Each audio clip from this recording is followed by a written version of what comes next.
trusted news source, ABC6 News at Noon. Good afternoon, Southern New England. Thanks so much for joining us. I'm Tiffany Murphy. We begin with a look at today's headlines. The Bristol County DA investigating after Easton police shot and killed a woman on Spooner Street yesterday. The DA says other people living at the woman's home were evacuated after she threatened to shoot police and herself. The DA says she then approached the front door with what turned out to be a BB gun, but police believed it was a rifle. That's when the officer fired, hitting that woman in the chest. The DA says the woman had long-term mental health problems. Meantime, Burrillville police working to identify a body recovered from Little Round Top fishing area. Police say they were called to that area around 11 o'clock Sunday morning, and they recovered the body of a female. She was already dead when crews got to the scene. Now the ME has the body, and police are continuing to investigate. An unconventional break-in case out of Foster that ended after police say a Rhode Island state senator punched the man accused of breaking into his home, knocking him to the floor. The state senator is Gordon Rogers, a Republican who served since 2019. According to a report filed by Foster PD, Patrick Lucas is charged with breaking and entering along with assault. Rogers told police he saw the suspect inside of his home. Then the suspect grabbed him, leading Rogers to punch him twice before he was able to call cops. More than 2,000 people are dead after an earthquake that struck Turkey and Syria early this morning. Thousands more said to be injured in the region. The USGS measured that earthquake as a magnitude 7.8. The Turkish government says thousands of buildings have been destroyed, and there are now fears that even more people could be trapped under that rubble. Turkey's president calling it the biggest disaster in more than 100 years. Now to an ABC6 News follow-up. Police in Cranston calling a family incident that happened over the weekend a reminder of the dangers officers face every day. Police responding to Curry Street Saturday night for a domestic disturbance call. Once officers arrived, police say they needed immediate backup because multiple people got physical with officers. 2 people were arrested, 1 person taken to the hospital. No police officers were seriously hurt. Coventry police arresting a man they say was driving around with illegal guns. Town resident George Blaze was arrested after a traffic stop Sunday. Police say officers saw what they thought were gun accessories under a blanket, leading them to investigate. Now Blaze is charged with 7 gun counts and other traffic charges. His bail was set at $5,000. A new homeless shelter in Providence that was pressed into duty over the weekend is now officially open. It's at state-owned property on Hartford Ave. Now, some of the couples using the Cranston Street Armory as a warming center had to relocate over the weekend just ahead of the scheduled opening. That's because the wind broke some windows at the Armory, leaving the temperature inside incredibly cold. Crossroads RI will manage the Hartford Avenue shelter. Freetown firefighters battling the bitter cold, putting out a basement fire Sunday morning. Crews saw smoke coming out of the front door upon arriving at that home on Pleasant Street. In fact, the fire department says extra help was called in early because of the difficulty of fighting the fire in those temperatures. Thankfully, the family, along with all their pets, able to get out safely. The cause of that fire still being investigated.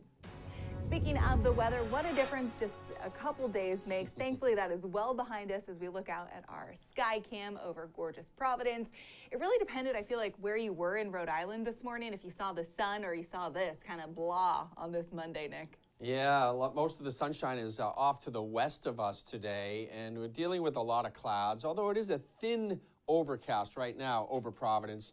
It is there. 48 degrees. It's pretty mild. North wind at 18, and it's gusty. Look at that. Smithfield 26. Providence a 24-mile-per-hour gust, and the gusts will continue. We'll show you that forecast in a minute. Temperatures are in the upper 40s, but we do have a 50 in Westerly right now, as well as Plymouth and up near Boston. It is near 50. There's still a few leftover showers from an ocean storm that just gave us a little brush by today. And as we widen it out, you see that little strip from Hartford to Springfield down to New Haven and Bridgeport. We'll take the map away, and you can see where the holes are in the clouds pretty nicely there. We're kind of stuck in that thin overcast right now. As this storm pulls away, though, we will get into some of that sunshine later on today. And that'll continue for tomorrow as well. So 3 o'clock today, temperatures holding in the mid-40s. We'll develop some sunshine before the sun sets tonight. And then 9 o'clock, we've got 30s, mid to upper 30s. As we clear our sky partially tonight, temperatures will drop to the mid-20s. So that's a typical February night here. And the wind will continue to blow 25 to 30 miles per hour this afternoon and evening before it starts to calm down after midnight. By tomorrow morning, the gustiness not really a factor. So overnight lows tonight in the lower 20s with that partial clearing, and tomorrow we're a little bit cooler than today, about 10 degrees cooler at 40 degrees. But the temperature does go up from there, Tiffany. We'll show you some of the warm spots in that 7-day forecast. And that's good news. We'll see you in a few minutes. Thanks, Nick. So that Arctic blast is now, thankfully, in the past. But some southern New Englanders are still cleaning up from water emergencies over the weekend. ABC6 News reporter Yanni Tregalis checks in on some Rhode Island schools that are in that situation today. Historically cold temperatures over the weekend, leaving behind significant damage. On Monday, several Rhode Island schools not welcoming students back in their doors for the day due to damages ranging from down power lines to loss of heat. In Pawtucket, the Henry J. Winters Elementary going remote for the day as cleanup crews work to fix the damage to the school, where, according to school officials, a pipe burst on the 3rd floor Sunday, shortly after a walkthrough by staff to check for any damage left behind. This coming just months after the school was open for students. In total, 8 schools across Rhode Island are either closed or meeting virtually Monday, as well as some in Massachusetts and community service organizations. In Middletown, Goddard Middle School students learning from home due to heating issues in the building, but the school district tells ABC6 no others were affected. Another town damaged from this weekend's Arctic blast includes Smithfield, where a power line fell over the weekend at the high school, killing power in the building and forcing students to go virtual for the day. The school district posting a statement to its website, telling students not to report to the high school for the day due to the damage inside, as well as offering pickup for Chromebooks to students who need a laptop for a remote learning day. Superintendent Dawn Bartz told ABC6 she expects all students to be back at house as soon as Tuesday. Yanni Tregalis, ABC6 News. To entertainment news at 12 o'clock, Rhode Island's very own Viola Davis, the newest EGOT winner. The term EGOT refers to someone who has won an Emmy, Grammy, Oscar, and a Tony. It was coined by actor Philip Michael Thomas of Miami Vice fame during a 1984 interview. Davis, who grew up in Central Falls, won Best Audiobook Narration and Storytelling Recording for Finding Me.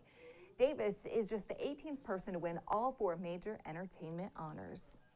Still to come on ABC6 News at noon, the train derailment that sparked a major fire in Ohio now causing additional evacuations, while the governor is urging residents nearby to get out now.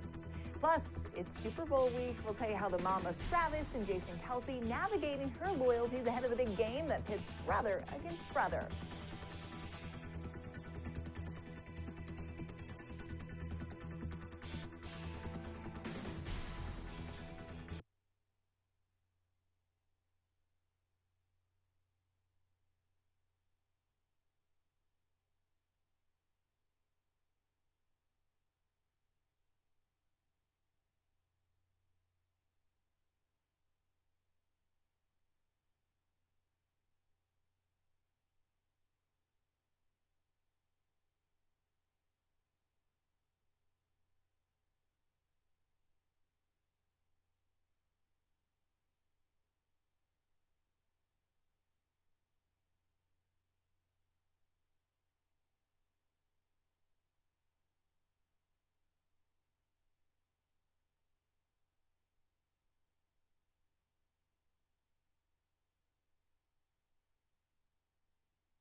Now to national headlines at noon. An urgent call from officials to immediately evacuate the area in Ohio near a massive train derailment, with officials warning of a potential major explosion.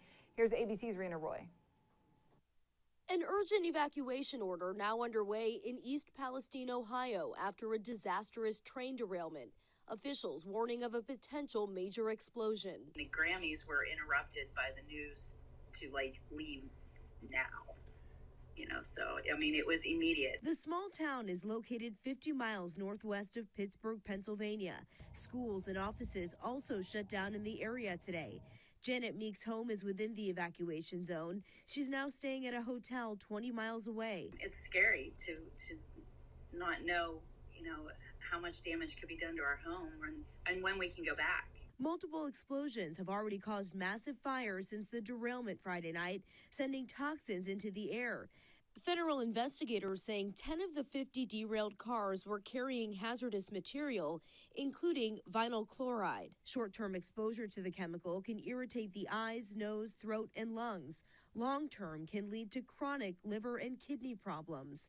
Authorities warn the explosion of a rail car could also launch deadly shrapnel up to a mile.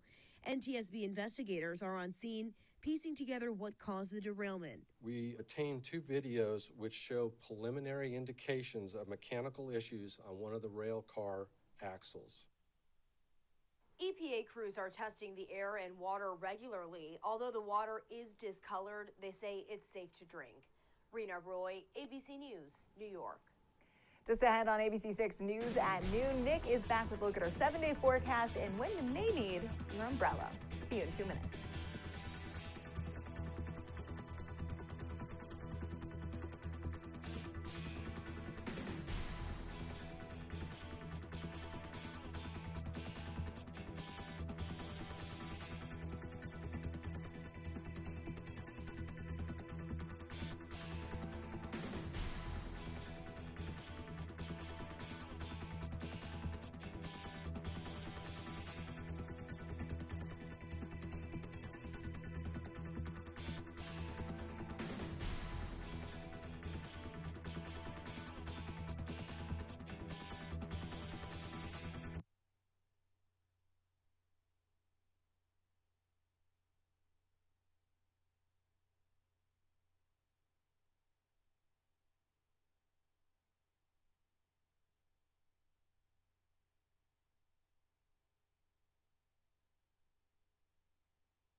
And now, your ABC6 Storm Tracker weather with meteorologist Nick Morganelli.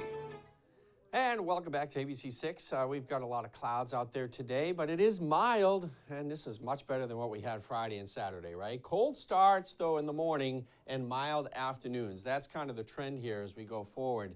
And evening showers Tuesday and again on Thursday. So we'll have some evening rain. And then it's Saturday that's the day to watch. I've got a question mark in there. Rain to snow Saturday. We'll have to see exactly where this storm tracks and how that rain-snow line sets up. But it does look like it will be cold enough on the back side of it to get some snow in here. Maybe not a big amount of snow, but certainly a little bit. Storm tracker radar showing the showers for Nantucket and Martha's Vineyard and the Outer Cape. They had a few there, and that's moving away. So we are looking at trying to get a little bit of the sunshine that's just to our west over the western portions of Massachusetts and through the Connecticut River Valley of Connecticut, and trying to get that in here. But for the most part, it's getting the squeeze play. We've got clouds from the west, and the system from the east is not sliding out quickly enough. So we're dealing with a lot of clouds today, but we should get a little bit of sun in here late in the day before it sets. Temperatures, or rather winds out of the north this afternoon will continue to gust. So here's 25 to 30 miles per hour at 4 o'clock. So keep in mind a little bit of a chill with this wind, and it will continue throughout the evening as well, with the wind gusting 20 to 25. And overnight, it should start to diminish. By tomorrow morning and afternoon, the gustiness is gone. So there's that major storm offshore, creating some gale warnings for the offshore waters. That moves away, and it will take the wind with it. In its place, high pressure moving in, the big blue H there over West Virginia. That slides in for your Tuesday to give us a light wind during the day tomorrow and some sunshine as well. Then this cold front will slide at us. It weakens as it moves in, but that's Tuesday night. Just a short band of rain moving through, maybe 3-4 hours between about 8 and midnight, and then it moves off and high pressure comes back in. So for tonight, 24 degrees, moonlight and clouds, north wind 15 to 25 miles per hour continuing to blow. Not much wind tomorrow as that high pressure moves on top of us, and we will have some sunshine. There's that shower on Tuesday night, just briefly. It may start as a couple of snowflakes, but for the most part, it's a wet event there. So the roads get wet tomorrow evening. Wednesday, sunny and pleasant. And then Thursday starts sunny, ends cloudy, and we bring in the rain for Thursday evening and Thursday night. Friday right now looks mostly cloudy, but it is mild. Check out the temperature, 55 degrees. And then Saturday's the day to watch as that storm system moves our way and slides south of New England. Could bring in rain, changing over to snow. We'll have more of an update on that as it gets closer. So tomorrow's closer. So, Tiffany, we'll talk about it tomorrow morning. How's that? We will talk about it tomorrow morning. We're breaking out the flip-flops on Friday. Thanks, Nick. Still ahead on ABC6 News at noon. Split alliances, how the Kelsey brothers Super Bowl battle is dividing the family.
Covering football news now, it is brother versus brother as we count down to the Super Bowl. The Chiefs' Travis Kelce faces off against the Eagles' Jason Kelce in the big game, and ABC's Will Reeve takes a look at the latest episode of their podcast with two very special guests. The Kansas City Chiefs have won it. The Philadelphia Eagles are going back to the Super Bowl. Super Bowl 57 is also the Kelce Bowl. Big bro Jason of the Eagles and little brother Travis of the Chiefs. Caught! Travis Kelce with the touchdown. This is all Kelce and Mahomes. They sat down to tape the podcast they do together called New Heights with some special guests who've had a front row seat to this sibling rivalry for decades, their parents. Who are you talking to first after the game? The winner or the loser? Probably the loser. You have any reason for that, or Somebody's going to feel pretty crummy. Yeah. And I want to be with them initially. I will be on the field for you, Travis. Jason will have his family on the field, so no, I won't be on the field for Jason. Is that why you're rooting for Travis? I didn't say Shoulda that. got her credentials, Jason. I can Shoulda tell. got her Oh, my credentials. goodness. Ed and Donna Kelce making history as the first parents to have their sons play against each other in the Super Bowl. There's even a petition circulating for Donna to do the coin flip at midfield before kickoff. There are so many legends and people that have their blood, sweat, and tears on that field. And for a mom that's never played football, I don't think that's the right place for her to be. I think you're discounting moms of you're every a player who's ever legendary played. mom right here. Well, here's the. I don't know if I would All be a moms are distraction. legendary. Would I be a distraction out there for you guys? No. Coin flip or not, win or lose, and one of her boys will lose, Donna is beaming with maternal pride. How can it get any better than this? It's going to be the best day ever. Except for when you were born. Both you guys were born. It can't get any better. Thanks, Mom. Is that the sweetest thing ever? I love that. Can't wait to see what happens. Nick is back with a final check of our forecast. Stick around.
All right, welcome back. So we've got some pretty nice weather this week. It will be mild. Tonight at 7 o'clock, 40 degrees, Smithfield, Providence, pretty much that same number everywhere in Rhode Island and southeastern Massachusetts. We'll try to get rid of these clouds, but I think we're going to hold on to most of them for today. But we will scour some of them out tonight, so we'll get some partial clearing in here. That'll allow temperatures to get to the middle 20s overnight. And then for tomorrow, clouds come back in. So a sunny start, cloudy finish tomorrow. Temperatures only holding around 40 degrees for the high. And then there's that strip of mixed precipitation. Maybe Smithfield gets a little bit of snow at the beginning, Woonsocket, but for the most part, it's a rain event. The rain will slide through overnight in just a few hours, 8 to midnight, and then we clear it out for Wednesday to give us a sunny day with temperatures in the 40s. And then our next chance of rain is Thursday night, but we're watching for Saturday, Tiffany. That could be rain and snow. Ooh, a little snow. Thanks, Nick. Thank you so much for watching us, friends. We will be back at 4 o'clock, and then Nick and I and the morning show team will be back bright and early tomorrow at 5 a.m. We sure hope to see you then.